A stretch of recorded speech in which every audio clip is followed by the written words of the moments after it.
All right, hello. It's my usual good afternoon, good evening, good morning, good day, happy Friday, happy weekend.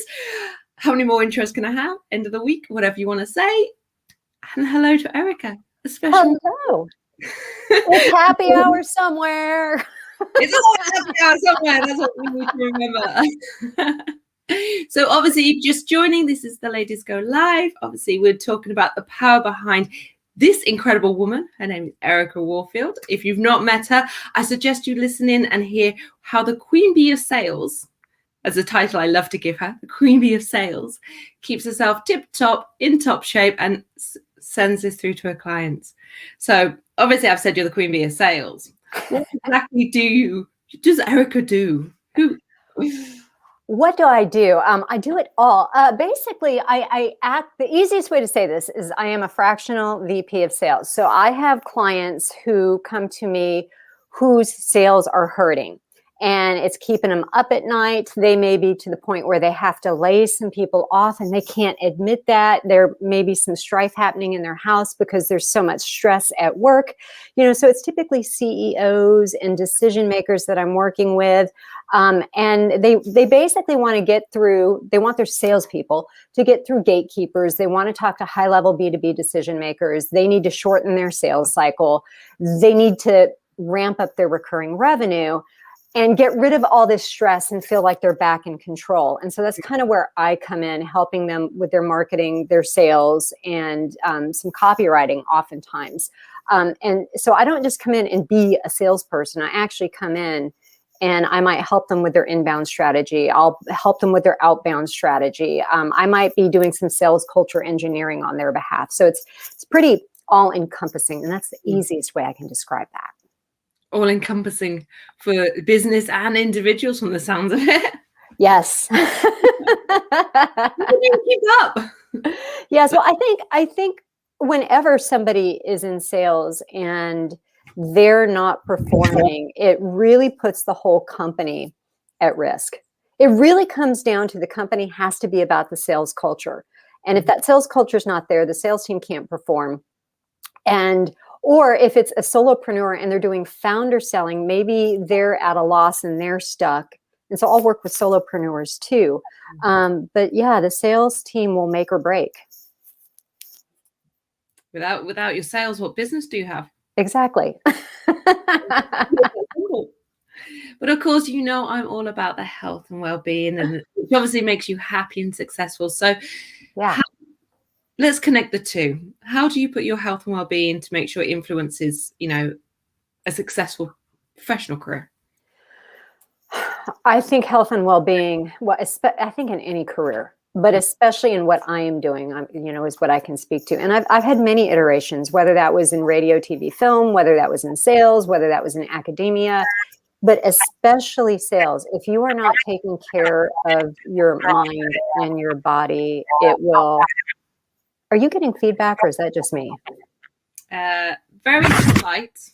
Okay. I just wanted to make sure. I needed to turn something off. But if you're not taking care of your mind and your body and your spirit, you're not going to perform at work. You will get burned out.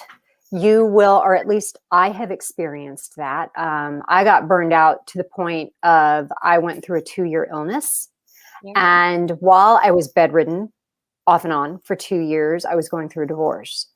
And, that's really tough to go through when you have a type A personality and you're an overachiever. And, that was sort of my, okay, pedal to the metal. You need to come to the realization you can't do it all.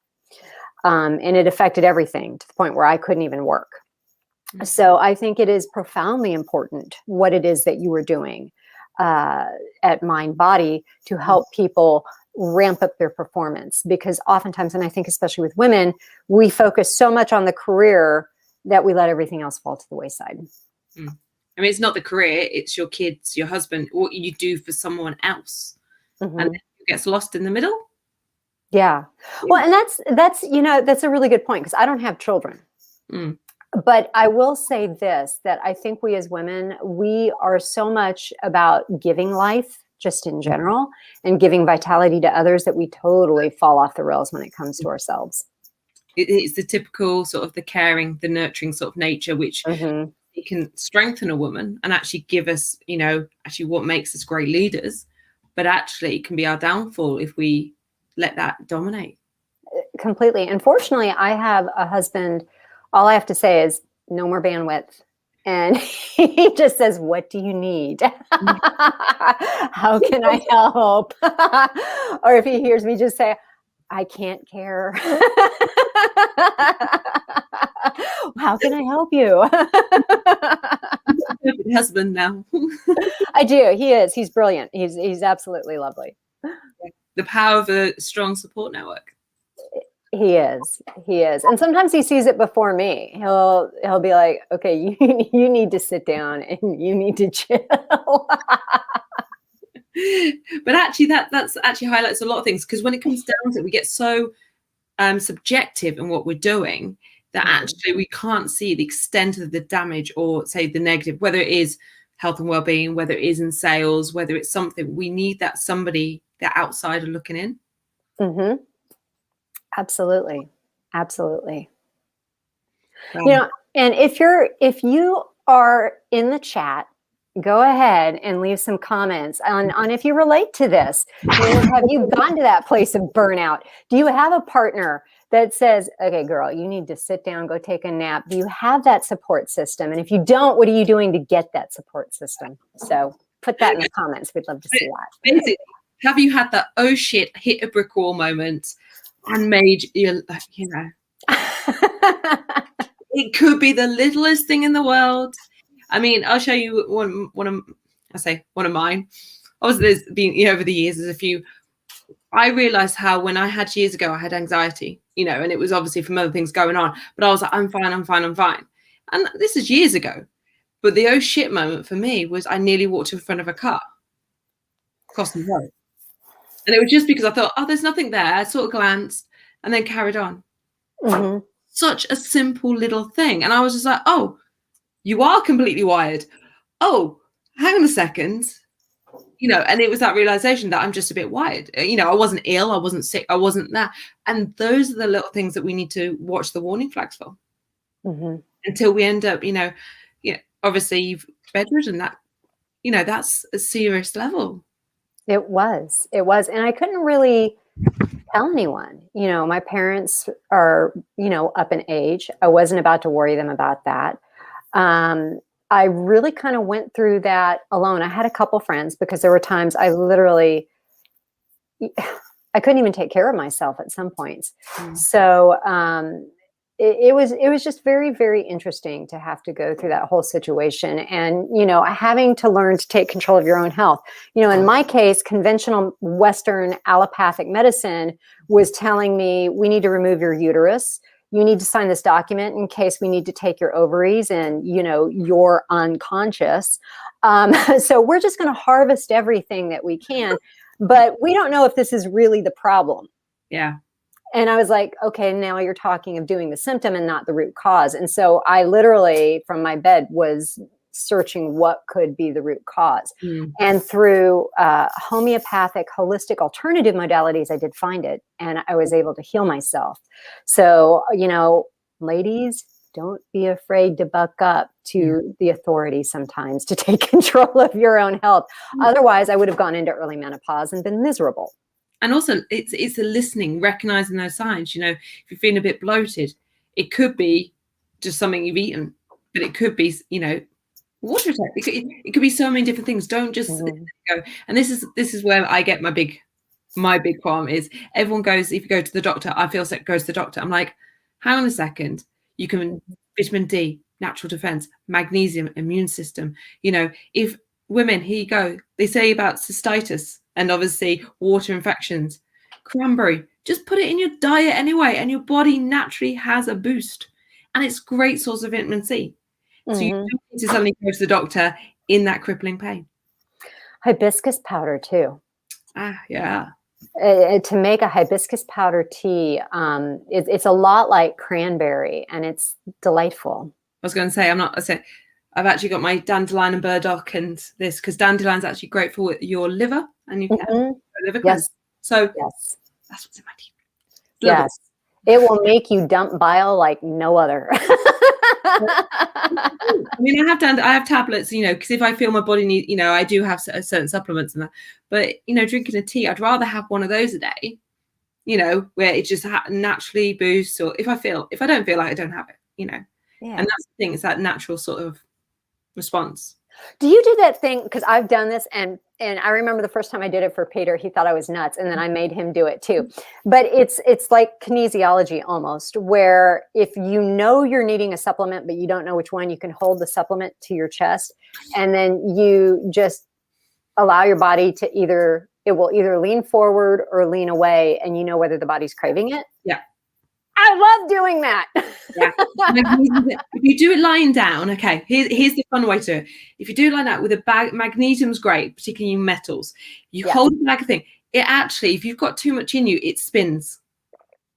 Mm-hmm. So obviously, if you're standing, it will move away in that. But if you have it, and you're lying down over your stomach, it will actually physically spin, and it's amazing to watch.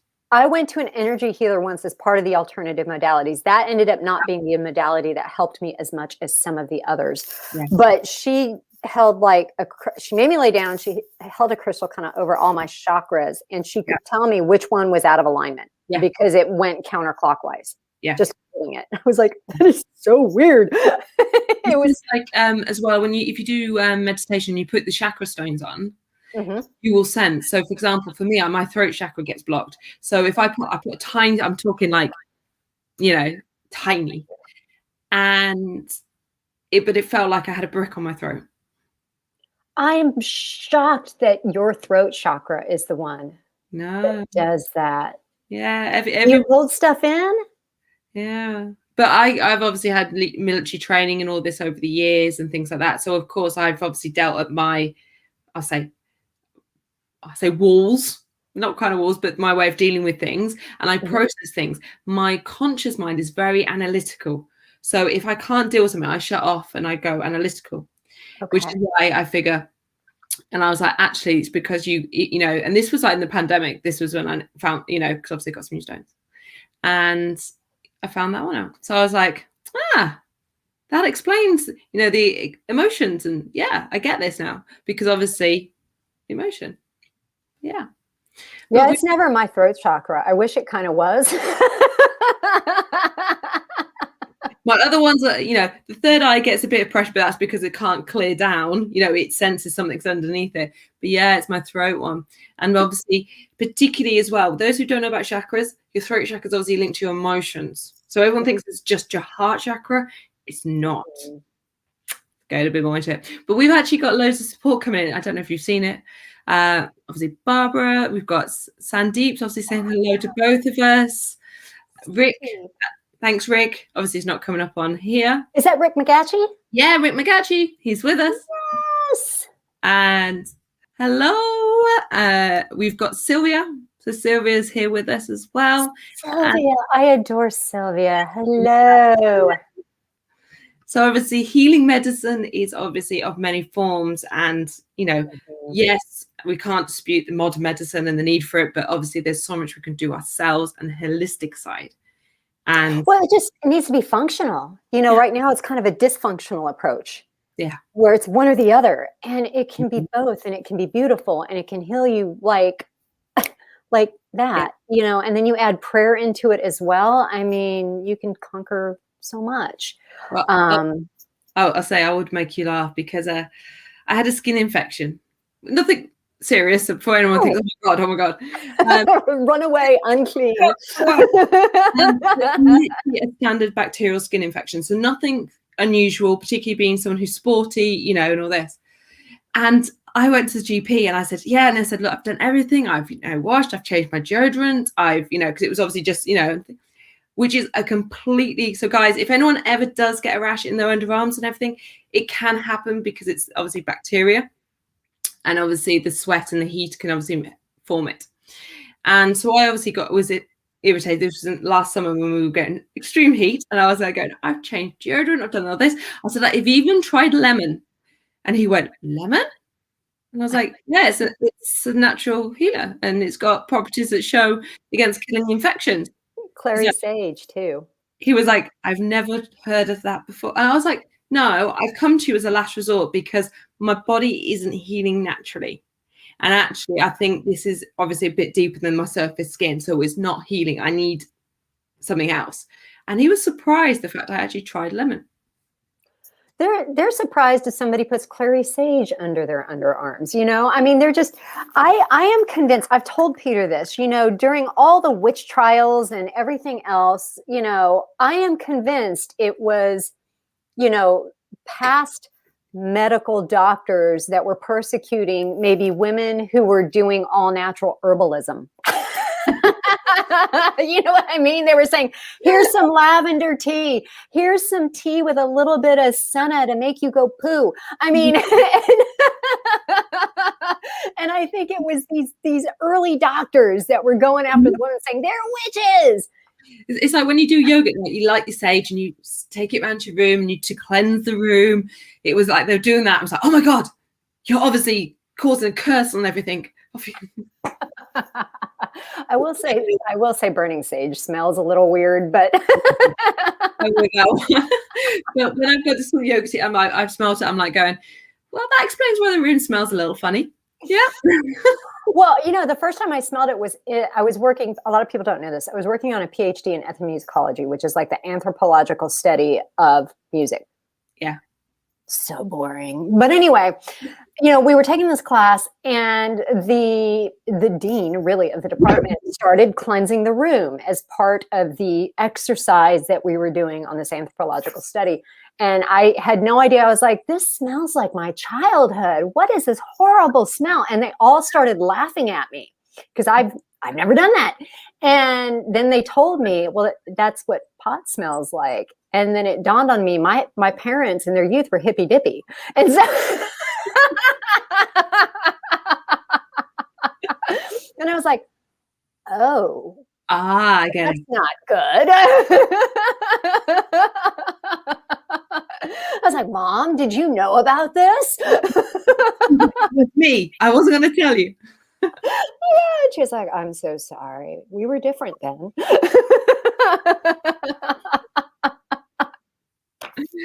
Oh, dear. Oh my God, maybe that's why I'm so weird. But anyway. I would say special. Have a little sparkle, Panaz. Yes. So obviously obviously I hinted like pandemics hit me emotionally, and I've shown these sort of things like my body is physically, hey, I had a rash, it kind of, my body went, oh no. How have you been affected either physically or your physical fitness levels? What's happened over the last 12 months for you? I would definitely say I'm not as active.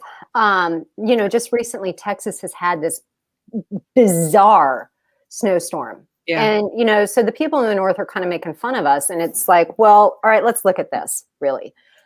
Imagine what you guys experience up in New York, but you have no infrastructure to deal with it. Yeah. And that's what we're going through. So I'm like, y'all shut up. And when you have 111-degree heat, I won't make fun of you this coming summer. So that too has made us a little bit less active, having this weird winter weather that we're going through and we can't really get out. But I would say overall, the pandemic didn't affect me like most. I've been focusing a lot on mental. I've been focusing a lot on spiritual. I'm not as physical, and I know that's just a stretch in the road, and I have to give myself grace for that by focusing on other areas.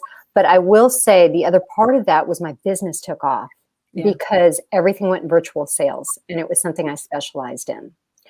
So I'm keeping insanely busy on top of that. So there's not that depression of, oh my gosh, I'm not moving and I'm not doing anything. I'm actually still quite busy. So, you have to say, if you can do it through your work or, moving around, then obviously that's always a good thing. But you hit on something really important there, because you said about a grace period. So give yourself some grace. And that actually, the mindset of that and your mental well-being with doing that, because if you didn't, that becomes that negative connotation. It does. And, that I made a commitment because at one point they didn't know if I was going to live. They didn't know what was wrong with me. I mean, I literally was 5'4" and I dropped down to 95 pounds. And everybody, I actually had somebody at one point tell me, I look like an Auschwitz survivor, which I thought was very extreme and a slap in the face to anybody who had experienced anything remotely like that. I wasn't that bad, but I made a promise to myself that I wasn't ever going to let stress or external factors or anything that I was going through happen like that again. So I have to be super mindful in giving that grace, in giving radical acceptance. You know, when I dropped down to 95 pounds, and if I had to be out and a stranger saw me, I would get that look like she must be anorexic. And I had to have a radical self-acceptance. And I never think it's appropriate for anybody to talk about anybody else's body. I don't care what they look like. That's not for you. And I think for me, anyway, going through that, when I did finally start putting the weight on, I got so used to being a stick. When I finally started, I was like, oh, there's a carb squishy. I'm going to name that Gertrude. You know, I had to have a radical acceptance of my carb squishies. And okay, now I need to go exercise. Yeah. And I just think that's like so important, especially in this pandemic. Mm-hmm. I mean, that's the thing. You have to love everything, your wobbly bits and all, because they're part of who you are. And actually, everyone has, here you go, guys, everyone has a wobbly bit, a bit of a stretch mark, a mark or something they don't like. Everyone has that. And you sit there going, I want to be looking like somebody else. But you might be comparing your day 1 to somebody's day 1,000. Or comparing yourself to somebody who's so photoshopped and airbrushed. Oh, I mean, the media is horrible. And I have to say, some of them, because you go on these, you know, if you go on, you can literally put filters.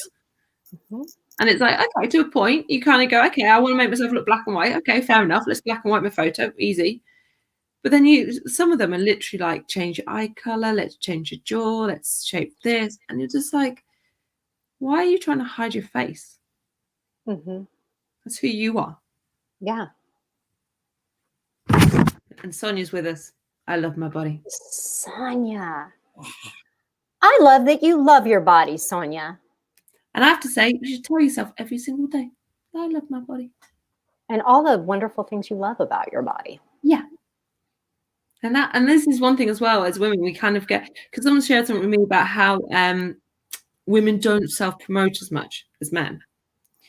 And some of that is the promotion of ourselves and actually believing the confidence in ourselves. Whereas a guy will go, oh, I can do that job. I'll just go for it.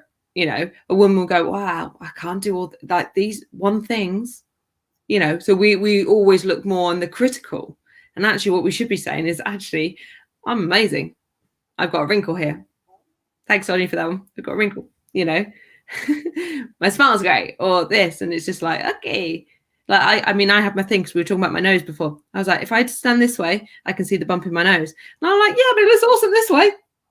Your bump is precious. I have a bump. I know I've got it from my break. So it's noticeable in the one way. Well, I got mine from DNA. So I've adopted mine for 3 years. And that is hilarious. But yeah, I mean, like even before the pandemic, I started noticing, and I always told my hairdresser, there will come a time I'm going to stop dyeing my hair. I just do this for fun. Yeah. I'm not going to be one of these women that dye my hair to hide the gray.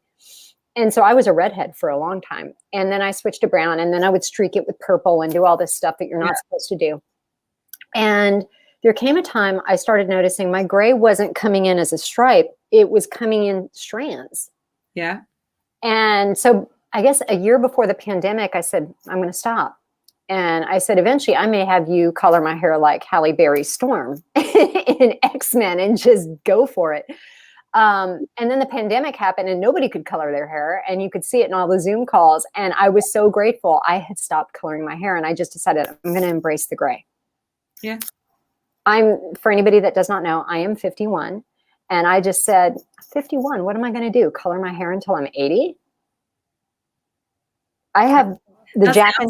I'm trying to look for the gray hair now. I'm like, oh, it's there. Fabulous. It's there. You don't look 51. You look amazing. Thank you. That's the Japanese. We always say, because my mother's Japanese, my whole mother's side of the family is Japanese, and I was teasing her that Asian don't raisin.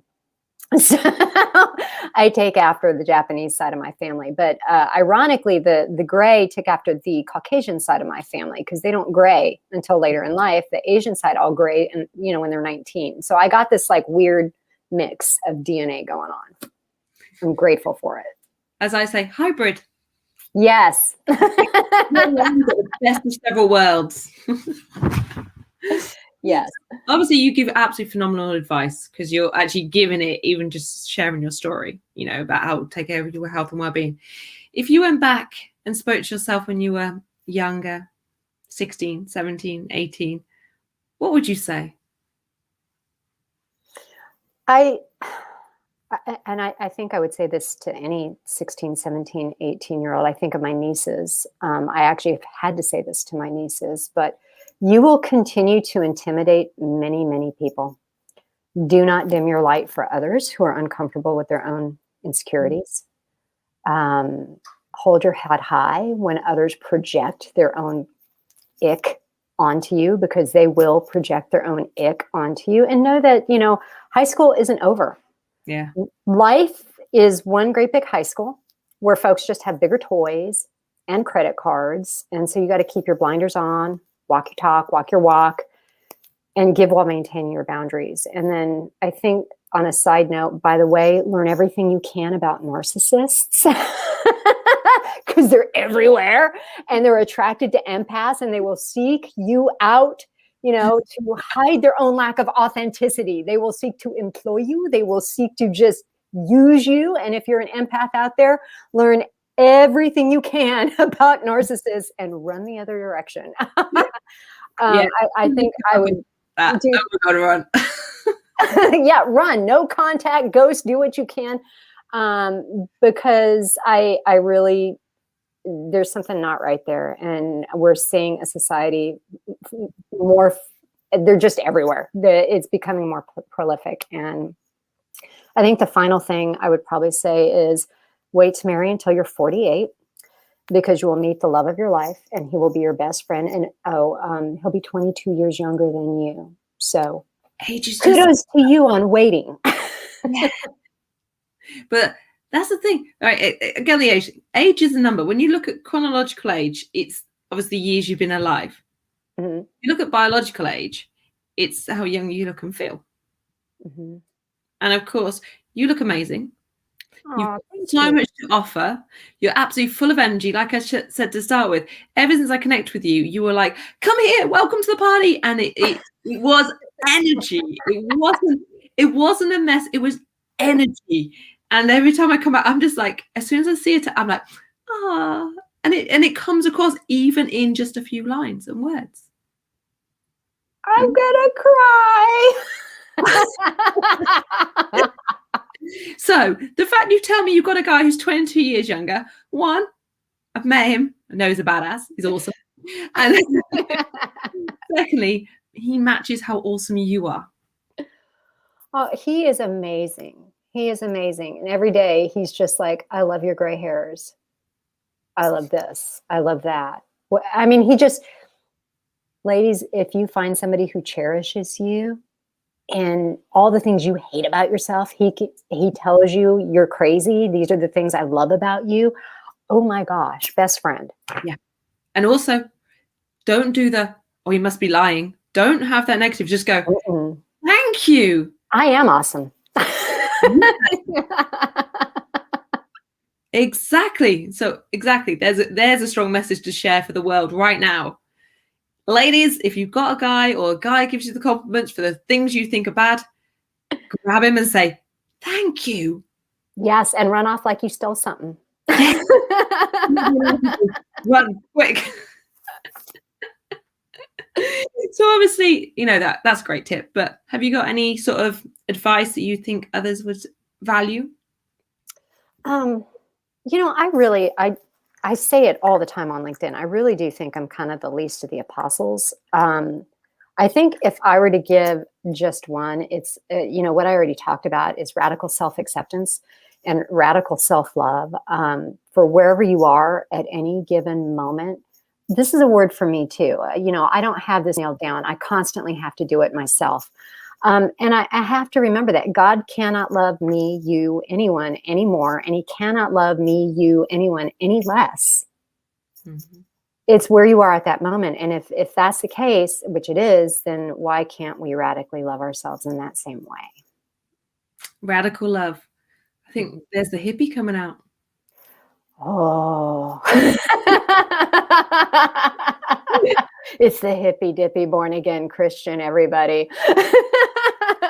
Just absolutely awesome, married to a complete badass. Yes. As Joe said it. Thanks, Joe.